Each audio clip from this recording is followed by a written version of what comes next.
Should the Saints trade up to the top 10 in the NFL draft? We're here with Matt Moscano, ESPN 104.5. I don't think they should. The answer is no. I'm not sure why they would. I can't wait to see what he says, but I can't think of a reason why the Saints would trade up from 29 to the top 10. Saints, since 2000, when Mickey Loomis jumped aboard this organization, I guess a little before, would have been Mueller, actually. But since 2000, the Saints have traded up in round one 11 times. Made 11 first. Yeah, but that's with Sean Payton. Like that's a different situation. Totally different situation. You also had to factor in the fact. You also had to factor in the fact that they're in a Super Bowl window in a lot of those years. You're going into the draft thinking we're one player away, we're one this away, we're competing for the NFC, we're competing for the Super Bowl. Right now, I'm not so sure that is the philosophy in the front office. Maybe it is. Maybe I'm wrong, but I don't think that's the case. First round trades. It's just what they do. They did it last year. Made 2 trades last year involving first round picks. So if the Saints, or I don't think you can count whenever they're moving like in the bottom of the first round, when they're moving in that general direction or moving back into the first round, things like that. Moving into the top 10 is a whole different ballgame. Move up again this year, I'm not going to be surprised. It's just part of what they do. So, in no surprise, when Bill Barnwell over at ESPN.com did a feature proposing a trade for every single first-round pick, naturally my first inclination was, okay, let me click 29 and see what he's got the Saints doing. And I think it makes a lot of sense. Of course. I just don't. I think generally the move should be in the first round to move back versus move forward. If you're moving up, especially in the top 10, you better have such a player. You better have such a guy that you're thinking he's can't miss. We need this guy. This guy is high impact. I don't want to say franchise changing, but he cannot miss. So we've got to jump all the way into the top 10 to make sure we get this guy. I don't think there's that player in this draft. And I don't think there's that player that the Saints could be getting in this draft. Not necessarily what I would do or want the Saints. The first person that comes to my mind that could potentially happen is if like Jalen Carter slid to 10 and the Saints had an opportunity to move up from 29 to 10 and to take Jalen Carter, because he probably is a like position changing player who could slide, I guess, with the off-field stuff. So if you could get who could have been the first overall pick in the draft at 10 at a position you desperately need to fix, I think that very specific situation would warrant the move. But if you're moving up from 29 to 10 to take blank cornerback or to take blank offensive lineman or just a player, I'm not sure why you would do that. And we just signed Derek Carr to a big-ass contract. We're all in on Derek Carr if you haven't heard. So why would we spend that much capital to move up to take someone like Will Levis or someone like CJ Stroud? Because they're not going to, you better hope they don't play for a couple of years, because if they play in a couple of years, that means the Derek Carr thing was a failure. So it's not going to be for a quarterback. So who else could be there at 10 that's so valuable that it's worth the move from 29 to 10? Saints to do, but what he proposes as a first-round trade for the Saints makes a lot of sense. Here's what he says. He has the Saints making a trade with the Lions. So the Saints going all the way up to number 6. That is way up there. Way up there. It's got to be for Carter, I would think. It's got to be. It's 6. It's got to be for Carter, unless they think Anderson's going to slide. But so the Saints would send pick 29, pick 40, so the first rounder, the second rounder, and next year's one. That is a ton, by the way. That is a tremendous amount of capital. To Detroit for the 6th pick and the Lions' 3rd round pick, the 81st pick. So basically, you would give up next year's 1 and a 2 to go up to swap. You'd swap first rounders this year, give up this year's 2nd, next year's 1st, and then you'd also get this year's 3rd round pick.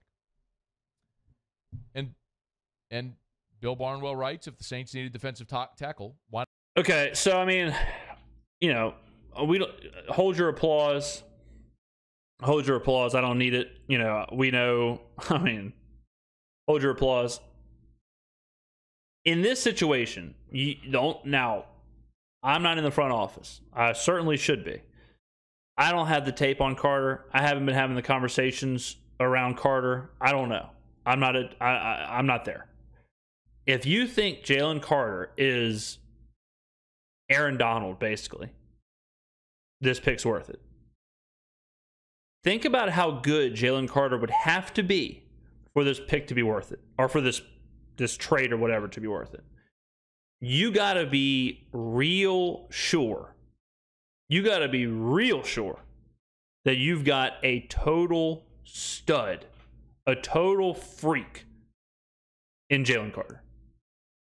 So, if the front office does think that, if they think this guy can be Aaron Donald, he can be that good, then go get him.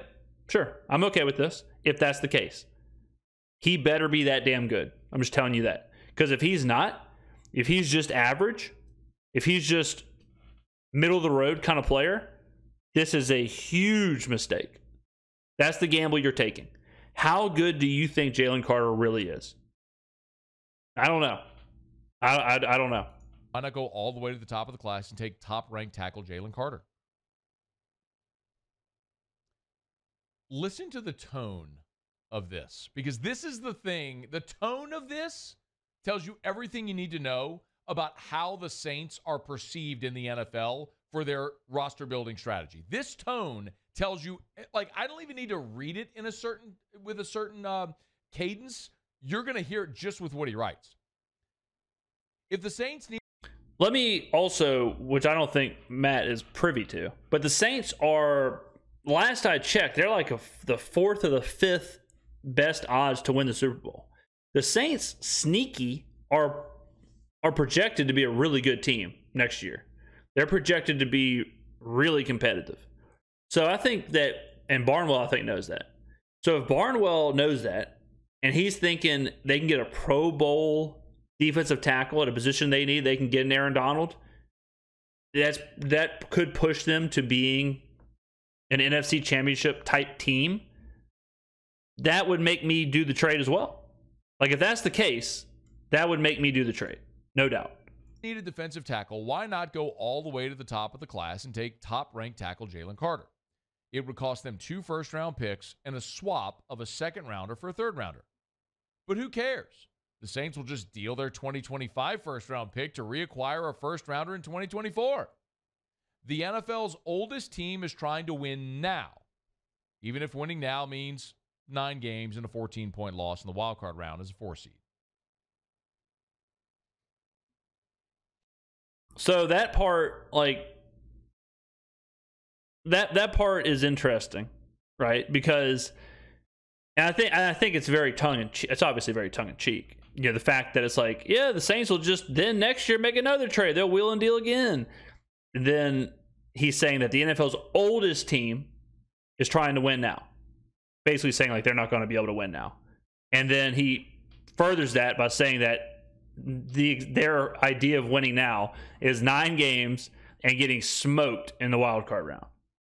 So, that part tells you not what Barnwell thinks about the Saints drafting strategy or their trading or their front office moves. It tells you what he thinks about the Saints, the roster, just how they're going to be this year. He's essentially saying, tongue firmly planted in cheek, but in a legitimate way, the things we've talked about here. No, he's not. He's saying that the Saints think they're better than they are. And he goes on to say, by the way, it might be tough for the Lions to drop back because if they're sitting there at 6 and Jalen Carter falls, they may want to take him there at 6. Wouldn't blame him. And it's really about, are you willing to be patient and value more picks if you're Detroit to continue building your roster? I don't think the landing spot is right, because I don't think that Detroit is kind of in a win now space, or Detroit is in a, hey, we have a really good team. We think we have a really good team. So if we get Jalen Carter, we're going to be sweet. So I don't think Detroit would value the picks that much. I don't think Detroit would risk missing out on Carter to just scoop another pick. So I think Detroit would turn it down and take him. So the landing spot probably isn't right. There may be other teams in there where it's like they may value the pick more, but I don't know. I just, the idea is there, but I don't think it could happen. Like, I don't think it could actually happen because of the Detroit side of things. But I'm not so concerned about Detroit as I am New Orleans. And so I was asking myself the question. Oh, big mistake. They're the other side of the trade. Presents, and it would not surprise me at all if it does. Now, I don't know if you could go from 29 to 6, only giving up a 1 and a 2. Like swapping 29 and 6. So yeah, you probably could. Up and only giving up an additional 1 and a 2. That may not be enough to make that drastic of a leap in the round. But if I'm the Saints, would I make that trade? I was asking myself this earlier today, and my answer was absolutely. Absolutely. If you're the Saints, again, it depends on how you grade Carter. Like, and Jalen Carter is the guy who I geniusly brought up as the only person you would do this for, is because some people had Jalen Carter as the number 1 overall pick, a dominant number 1 overall pick, like a can't miss number 1 overall pick, like a very highly graded number 1 overall pick. So a lot of people, before all of his offseason stuff, thought that was the case. He's also at a position the Saints desperately need to fill, right? So the fact that he could slide because of the off the field stuff, so that's possible. Like, you wouldn't say maybe Bryce Young will be there at 10 because he's not going to slide, right? So Jalen Carter could slide, and he's at a position you need. And some people think he is, I don't want to say generational, but he could be at the level of an Aaron Donald. So it is the perfect storm of, like, you would do it for the Saints. But like I just laid out, I don't know if Detroit would do it for the exact same reasons. Like, Detroit is sitting there going, holy shit, we could get who a lot of people thought was the first overall pick at a position we need. We could get him at 6. This is sweet. So Detroit isn't going to pass that up.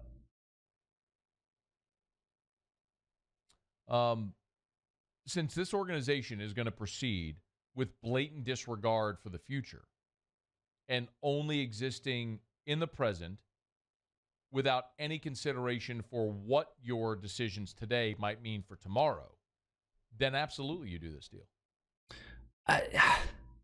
I think Matt is way too hung up on that whole idea. Like, the whole, like, I mean, I talked about that in the first minute of the video, but the whole idea that Mickey Loomis is just wheeling and dealing, wilding out, mortgaging the future for the now, that was a situation when he had Sean Payton, and when he was trying, he's talked about that. He talked about that in interviews we've covered on this channel, that whole strategy had a life, like a shelf life. You can't do that strategy forever. He was trying to win. And his whole idea, and I'm sure Sean Payton's idea, was, if we win a Super Bowl, another Super Bowl, who gives a damn about 6 years down the road, 5 years down the road, 4 years down the road? But when you are 4 years, 5 years, 6 years down the road, at some point it's the day of reckoning. And we've seen our cap space reflect in that. Loomis has talked about that in interviews. He has said, like, look, cap space has been an issue. We put it off because we were trying to win. We have to deal with it now. We've got to deal with it. So I think the philosophy has shifted from mortgaging the future to win now into this kind of, like, into a little bit of a different. I'm not saying that they're rebuilding or anything. Obviously not. They just went and got Derek Carr. But I don't think it's just a guarantee that the Saints are going to continue doing that for the rest of time. Like, I think that's a bit of a misnomer. Absolutely, you do the deal. Jalen Carter is the best defensive lineman in this draft. He is the best player at your greatest need. And again, not want, like apps, not even need, must. Yeah. Like, I would compare the Saints' need at defensive tackle this year to when they drafted Eric McCoy when Max Unger retired. Unger retired, the Saints had to get a center. They didn't have a first-round pick. The first pick in the draft was their second-rounder. They used it on Eric McCoy because they needed a center immediately. The Saints need defensive tackles immediately. Like, it's not even... I tell you what, saying like, hey, man, this reminds me a lot of Eric McCoy is not making me want to trade up to the top 10. A question, well, it'd be a luxury, you'd love more depth. No. You literally don't have enough bodies at that position today. See, again, I think this is wrong. I don't think it has anything to do with the need. I don't think that, well, I mean, obviously it does because that's why you'd want the position. But I think it's more the fact of how good Carter could be. If this was I'm like a B+ rated defensive tackle who was still the best defensive tackle on the board, but you know his ceiling was, his grade wasn't that high. You don't do this. The only reason you would think about doing this is because of how high Carter's grade is. It's not solely based on the fact that you need a defensive tackle. That obviously is part of it because that's why you would draft him. But it's more based on the fact that, hey, guys, we could get who we think is a defensive player of the year type player at 6. Hey, this guy graded out really, really high. Hey, this guy's grade is nuts. This guy's grade is higher than we've seen a draft grade in a long time. Let's go get him. That's what would drive this move, is the potential and how good Carter people think he is. And if you can get what's going on here? The best one in the draft, okay, I'm good with that. I've told you before. How does Sling bring you? What is this? We got ads. Matt, you're not paying the bills over there. Care what the Saints do at 40, excuse me, as long as at 29 they get the best defensive tackle available. I don't care what you do at 40. They got a lot of other needs on the roster, and they can address those. But if you can get, he's way too hung up on the position. Top 10, do it. Now, the collateral damage, of course, is then you wouldn't, with this proposal, is you'd miss out on another top 50 player in this year's draft, which could make you better and potentially be a starter. Just when you look at he's got this all mixed up. And what the Saints have been able to do with second-round picks, if it was Alontae Taylor, if it's Michael Thomas. The problem with that line of thinking is like, he's talking about just filling positions. He's talking about like, well, I mean, this kind of would suck because we can't fill this guy at 40, blah, blah, blah. If you get a guy who you think is that good, who gives a shit, right? Like, we'll figure that out later. If we can get a guy who's Aaron Donald level for the next 8 years, who cares about filling positions? We'll do that shit in free agency. That's why I'm saying it's not all about filling. If it was just all about filling the position, you would stay put because you can get a defensive tackle at 29. It is this, and Barnwell is talking about this. This is all about Carter. It's not about filling a roster spot like Matt's making it out to be, because you can just still do that, or you can do that at 16 or something. You can move up to like 16 and get the second best defensive tackle versus going all the way up to 6 just to fill a position.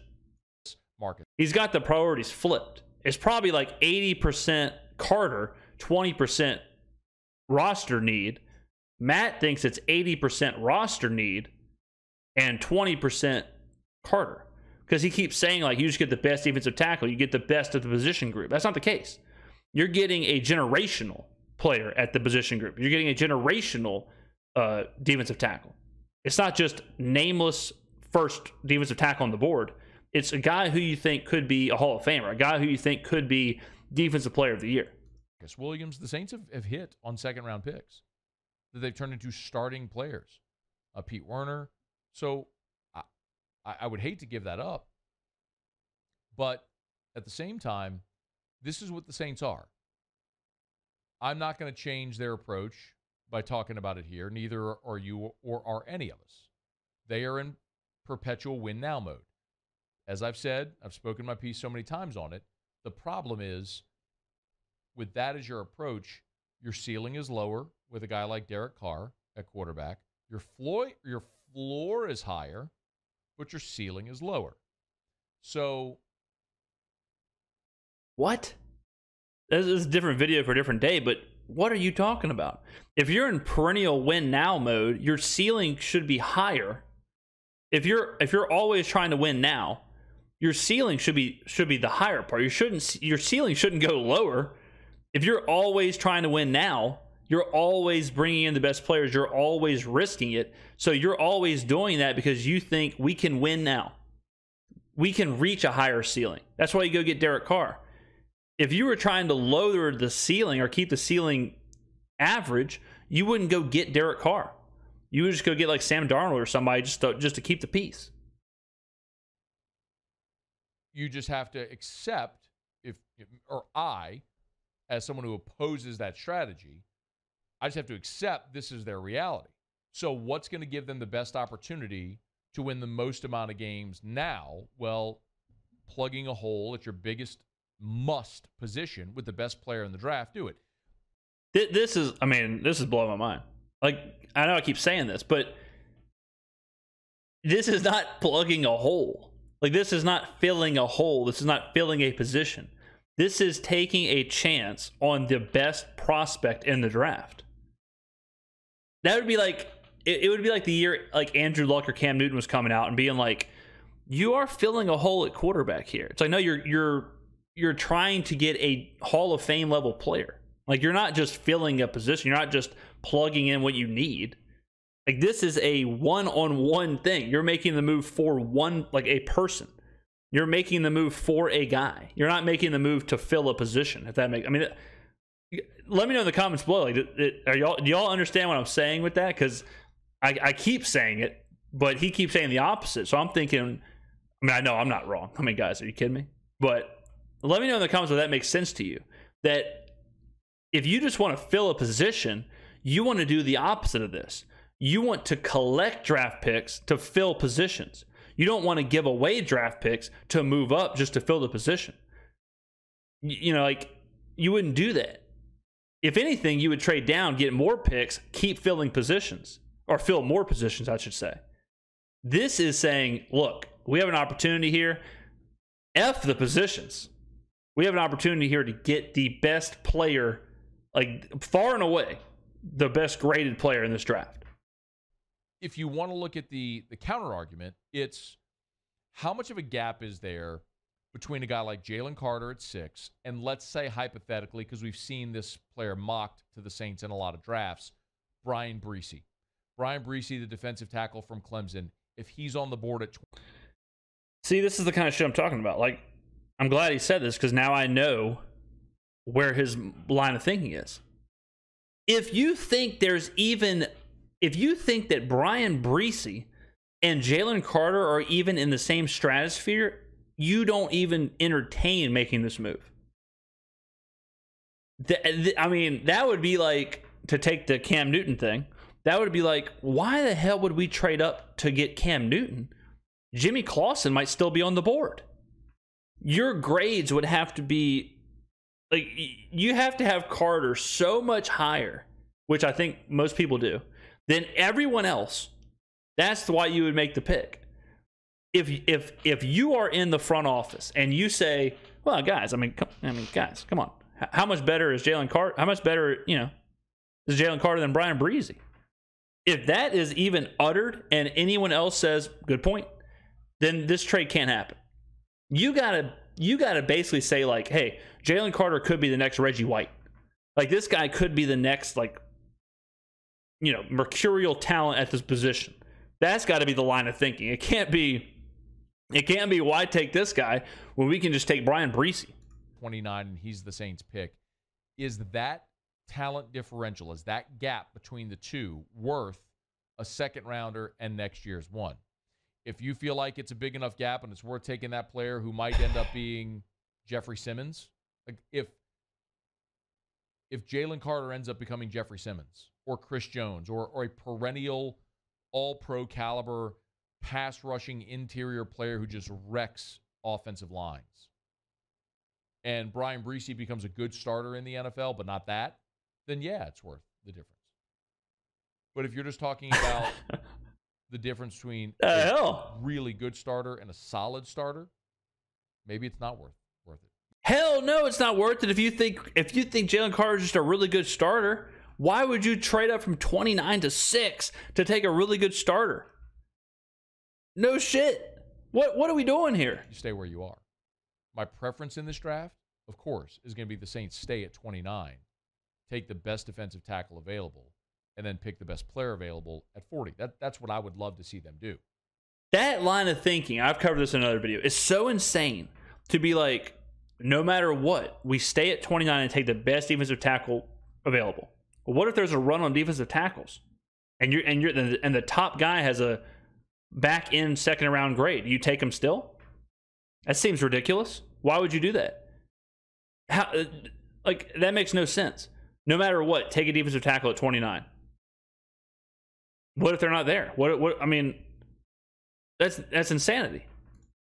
I just don't have any confidence or assurance that that's what the Saints are going to do, because they are incapable and have proven they are incapable of being patient and letting the draft come to them. They are aggressive in the draft, and if that's going to be your strategy and you're bullish on a player and you want to go get him, then go get him. And maybe in this year's draft, there's a scenario that would present where you could go all the way up to 6. I don't think that's plausible or even realistic, because what you would have to give up to go from 29 to 6 is dramatic. We've talked about when the Saints went from 27 up to 14 to draft Marcus Davenport.